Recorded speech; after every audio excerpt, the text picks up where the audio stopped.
They told us Armageddon would be one simple event, but they never showed you this. When Jesus returns, he doesn't just snap his fingers and call it a day. He fights personally, he marches personally, and he destroys the army of the Antichrist personally with his own blood-soaked robes. Because long before the final bowl is poured out, the prophets saw it, a final military siege on Jerusalem, and a king who steps down from heaven to defend his land with fire. Zechariah 14 says it plainly. Behold, a day is coming for the Lord. I will gather all the nations against Jerusalem to battle. Then the Lord will go out and fight against those nations, as when he fights on a day of battle. On that day, his feet shall stand on the Mount of Olives. Zechariah 14, verse 1 through 4. Yes, his feet touch the earth, and this moment isn't at the start of the tribulation. This is the climax to the Gog invasion, when the armies of Gog and the beast gather to crush Israel, and Jesus interrupts them with glory. Now watch how Ezekiel confirms this exact moment, with details Revelation doesn't even give.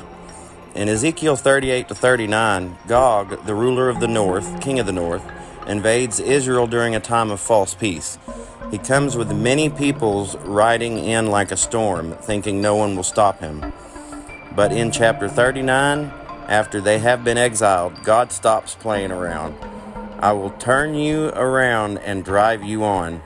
I will strike your bow from your left hand and make your arrows drop from your right hand. You shall fall on the mountains of Israel, you and all your hordes. I will send fire on Magog and those who dwell securely in the coastlands. Then they will know that I am the Lord. Ezekiel 39, verse 2 through 6. This is not a war fought by Israel's army. This is divine judgment. Fire rains down, bows break, nations are wiped out. And if you think this is just the Old Testament poetry, read Revelation 19.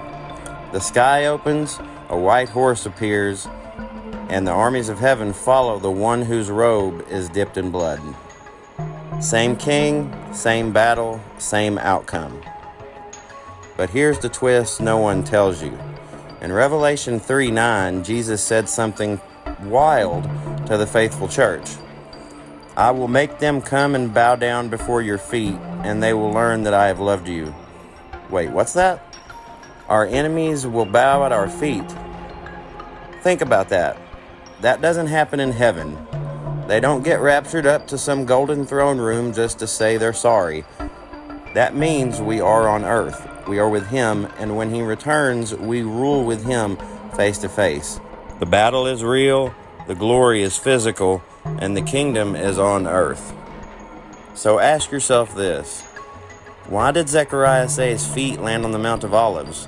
Why did Ezekiel say fire falls while Gog is still on the battlefield?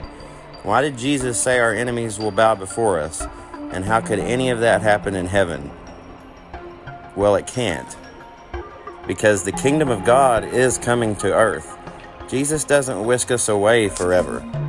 He gathers us to himself, defeats his enemies, restores Jerusalem, and begins the reign of the Messiah from Mount Zion. The same mountain he was rejected on will be the mountain he reigns from.